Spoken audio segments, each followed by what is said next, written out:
What's up, guys? Doc Talk week 9. week 9. He's on it. So White on rice. this week we got Bone Mass 101. How we are going to help with understanding bone mass and what it can do for you, and how you can work on it yourself. So bone mass meaning what? Bone mass means how massive, how big your bones are, one, and also the density of those bones. And by density, we mean how much of the raw materials that your body needs to build bones. So think calcium. When you say milk does the body good, or vitamin D, or magnesium, or any of these minerals, those all work together to go ahead and build your bones. And the denser the bones are, the stronger they are, and the less likely you are to sustain a break. So when we're talking about bone mass, if we start seeing a reduction in these things that we're talking about, the bone mass is actually made up of, so say this is the cone or the cylinder of a bone. The outside's really, really rigid. It has like these little layers to it, but on the inside, there's all these little, it's a big mesh. It's like a sponge on the inside. If we start seeing that stuff deplete, then that's when we start getting bones that are going to be a little bit less rigid. It's called trabeculae. We're not going to test you on that. But this sponge, if we start seeing that deplete, we're going to have big problems later on with fracture, with potential collapsing and all that stuff. So that is actually called what everyone typically knows as osteoporosis. There's two terms here, osteoporosis and osteopenia. Osteoporosis is just a more advanced form of osteopenia. So osteopenia means just it's starting to kind of soften. We see the trend going in the wrong direction. Osteoporosis it's really bad. So we're hopefully going to see if we can change the way that you start thinking about that with this talk here.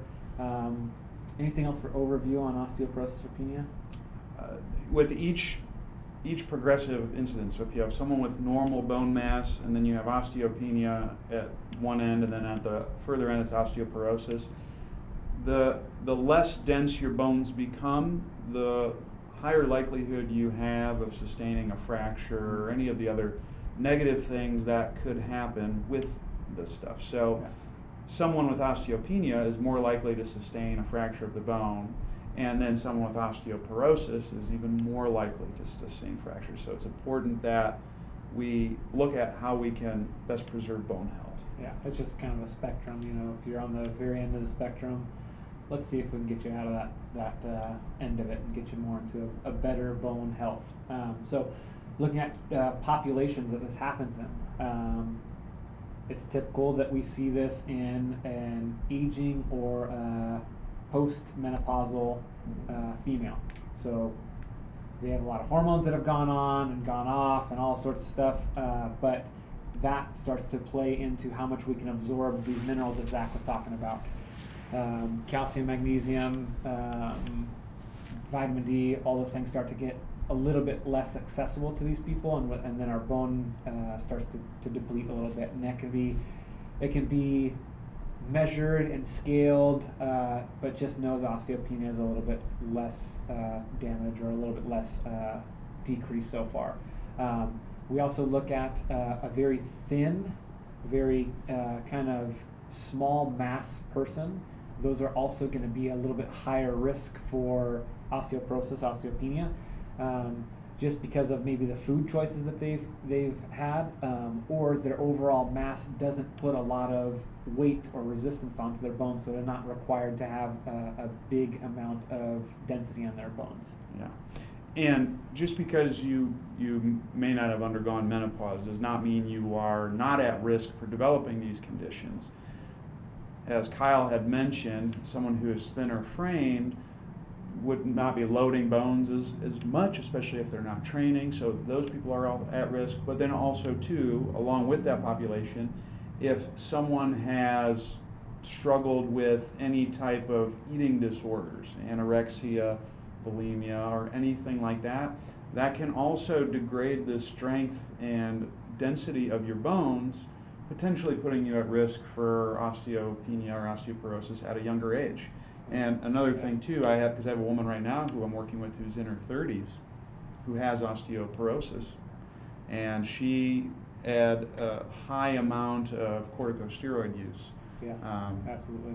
That led to her developing osteoporosis at a young age. And by corticosteroids, that would be, your anti-inflammatory based steroids, or, if you have allergies, you shoot some steroids up your nose. Not like the, bodybuilder type.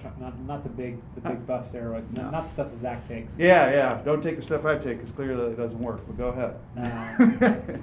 So looking at kind of some more signs and symptoms for this, if you're wondering, guessing, considering that this might be something that you maybe struggle with, or someone that might, signs and symptoms, one of the main things that happens is we'll start seeing back pain. We'll start seeing back pain because it's a big weight-bearing joint. The spine goes all the way through the body, and there's a lot of weight involved on it.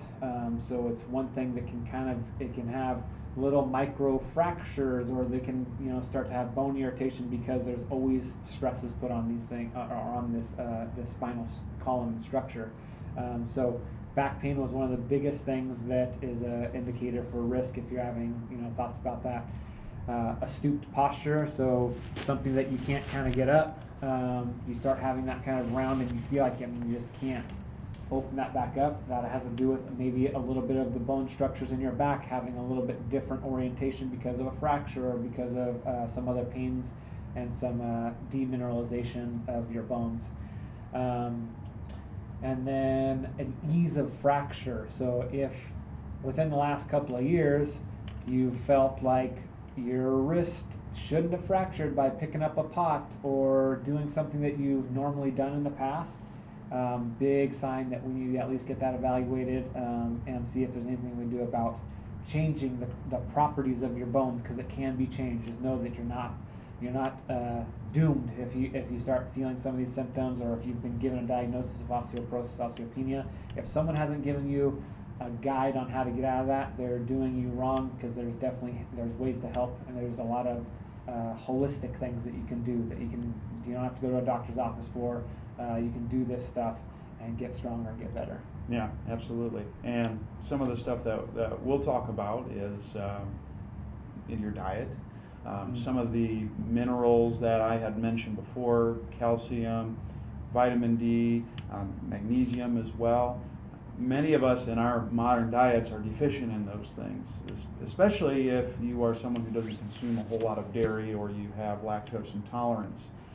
So it's important that you find foods or even supplementation that can help increase the amount of those minerals present within your body. So, dairy is obviously high in calcium and vitamin D. That's a go-to source, but also leafy green vegetables is really good. Yeah. You can find these, and we're in no position to give recommendations, broad or general recommendations to everyone on this, but typical vitamin D, calcium, magnesium, the things that make up the bone. Those are things that can be tried on the front end to see if we can start changing that bone quality. Just know that there's some interactions between certain minerals that allow things to be absorbed at a higher rate, and then some at a not so high rate. So we don't want to have those things either eaten together, or we don't want to have those things supplemented in the same time. So if you can, do some research on that and understand the properties and qualities of those, because someone could be crushing calcium and they eat a steak. He's done it, and not have the effects that you want. And it was kind of a joke that we had before this, but that's very typical, that someone will supplement and not see what they want, or they find out later from a doc, oh, you shouldn't have been eating this because you were taking this supplement. So on the front end, do your research, or if you have any questions, reach out to someone that can guide you on that stuff, because it's very important that you're doing something that's going to promote and not be wasted time.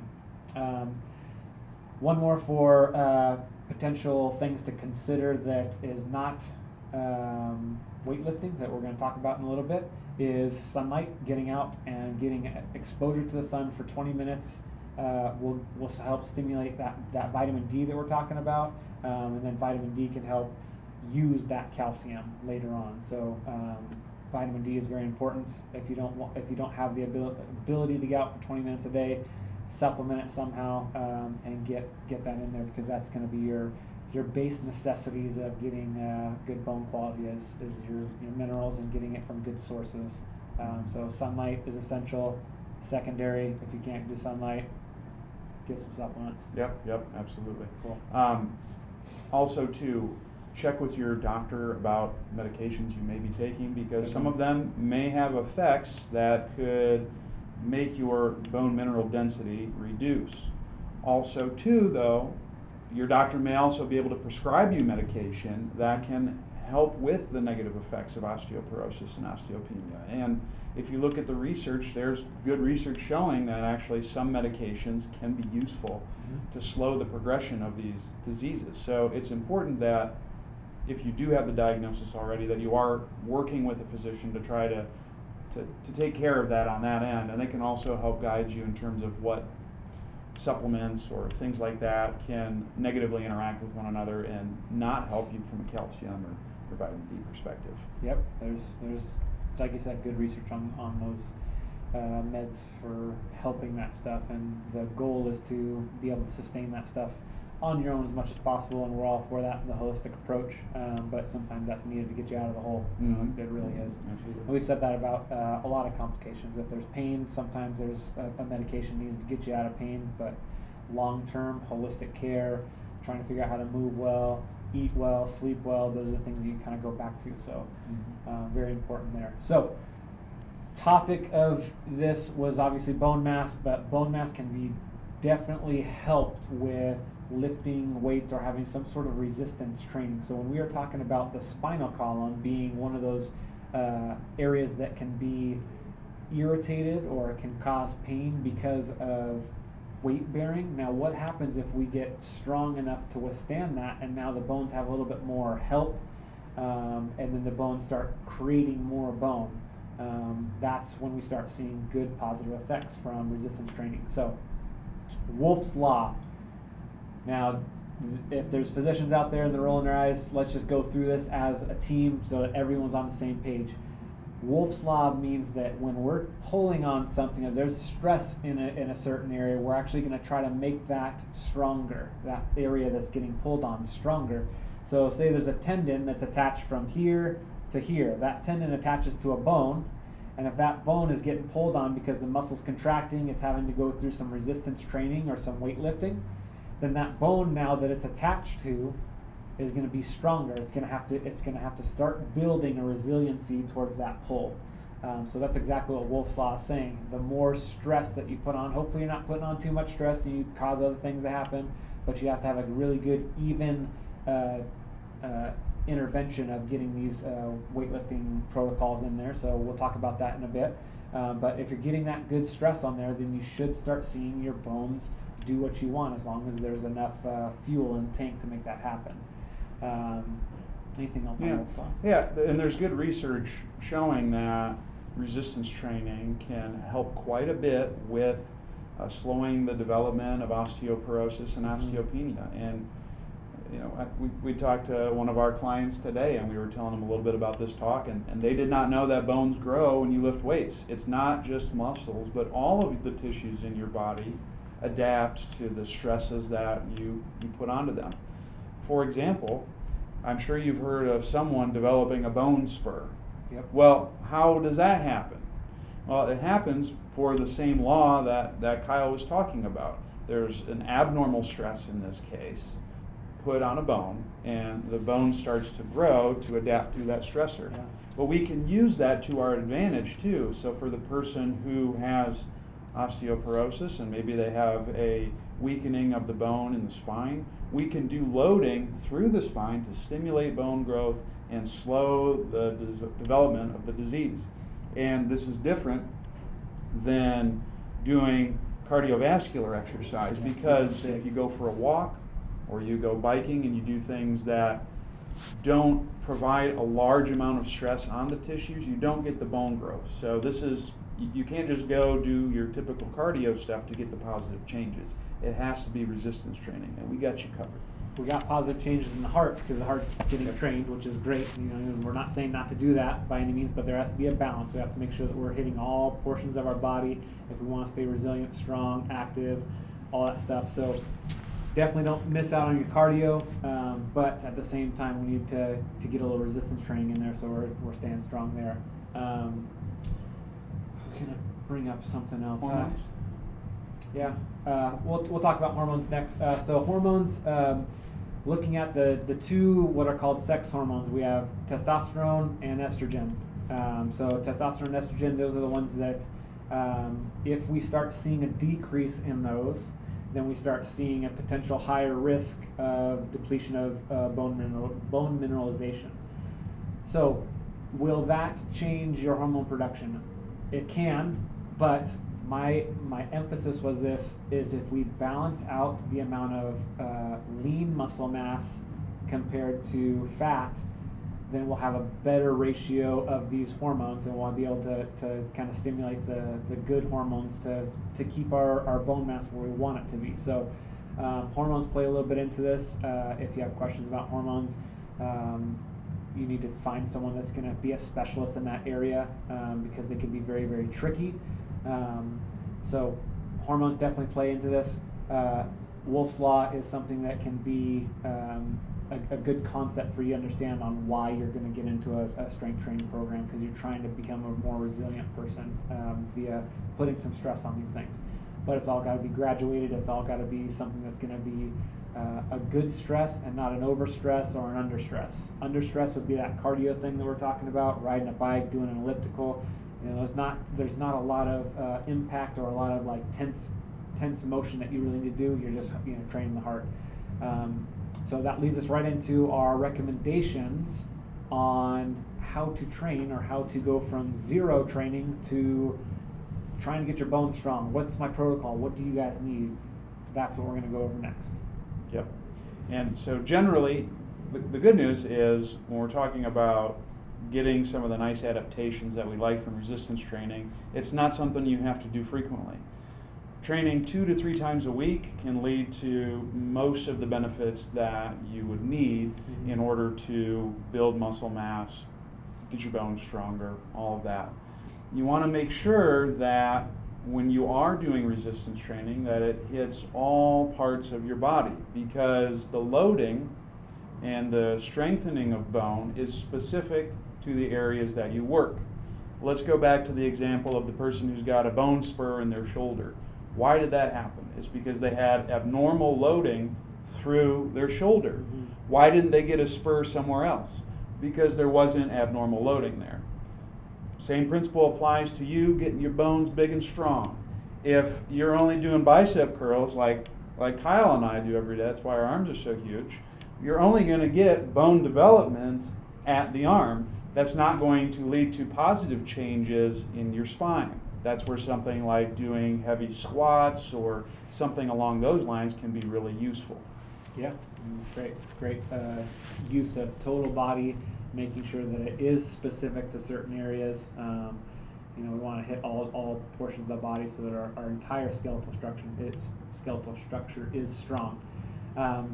Typically, we will say that if we are trying to make this a consistent progression up, we're not going to see a lot of positive trend if we're not having a good frequency of this. So 2 to 3 times a week is something that it needs to happen on a consistent basis, even if it starts out really slow. You start out with very little weight or some body weight movements that you're holding some tension. That's going to be good enough, and then we can start progressing from there. So 2 to 3 times a week.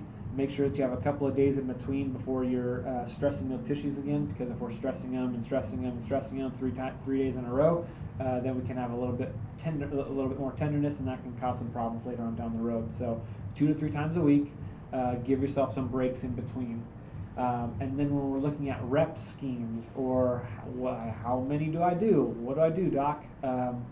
Again, starting easy, so 1 to 2 rounds of 10 to 12 reps could be a really good starting point, because you're still getting a decent amount of reps, but you're not going too far too fast. but we also want to start slow. So either slow or no movement. So slow meaning if, say, you're doing a overhead press, or you're pushing something up over your head with some weight, you're going to go slow as opposed to kind of going into a fast motion. That just induces maybe a little bit more risk to have other things go bad. So you can have some pain with that. So going slow and controlled so that you understand how to control the weight and you can start building speed on later on down the road. But the first thing we need to do is have a low, slow, good tension across those bones and those tissues to get some good adaptations. Yeah. And if you are this person who has developed osteopenia and osteoporosis and you're thinking, I've never done resistance training in my life, I don't even know where to start, I don't even have equipment, and I don't want to go to one of the big box gyms because there's probably coronavirus everywhere, right? They're so scary. Yeah, they are. Well, don't worry, we have a program that we built specifically for you that we're going to link in our bio once we get this video up on Instagram, and it'll also be on our blog. It's a 2-day program. You need minimal equipment. It's something you can execute at home, and it's going to get you a good starting point and a good foundation to start to build up your bones, start to get them stronger. And if you at some point decide that you want to go to work out at a gym, or you would like to work out at a wonderful facility under the supervision of us clinicians or a coach, like, I don't know, Elevate Sports Performance and Healthcare, we would be happy to help you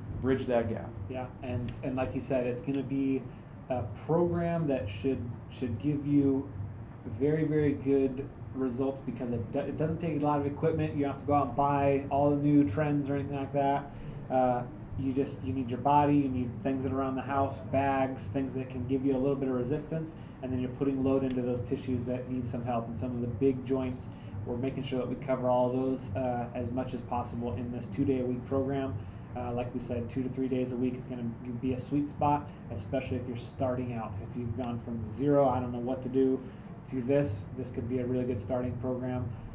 If you know anybody that would want this or need this, share this, put their email into our webpage, and we'll definitely shoot that out to them so they can get going on some of this stuff. And if they have any questions, obviously they can reach out to us.